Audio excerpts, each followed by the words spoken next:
Татмедиа мәгълүмат агентлыгында Татарстан китап нәшриятендә балалар өчен әзерләнгән китаплар тәкъдим ителде.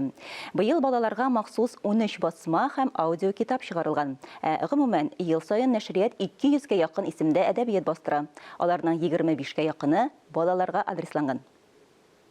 Хаят ул көн килеп җитте. Соңгы кыңгырау бәйрәме тәмамланды. Рөстәм Галиуллинның хикәя герое бер юлы 5 икел алган, әмма уйлары башка нәрсәдә.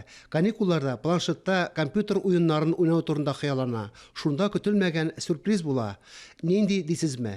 Менә бу юмористик басмадан укып белергә мөмкин. Алина Бикмуллинаның яңа китабы да укучыны башта көлдерә, аннары уйланырга мәҗбүр итә. Татмедиа мәгълүмат агентлыгында Татарстан китап нәшриятының күчмә әдәби кафесында балалар һәм яшүсмерләр өчен чыгарылган басмалар белән таныштылар.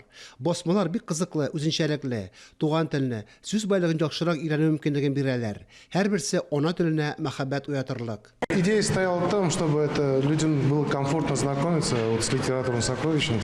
Барлык кешеләргә, өлкәннәргә дә, балаларга да әдәби хәзинә белән танышу мөмкинлекләре булсын иде дип тырышабыз.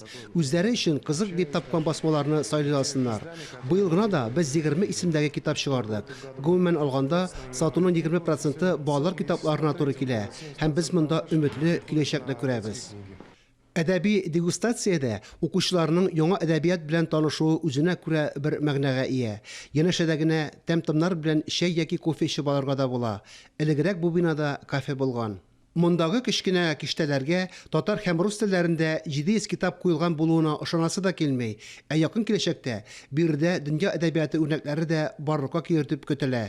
Фанис Мөхәммәтов, Инна Данилова, Дамир Мөхәммәтханов, Татарстан яңалыклары.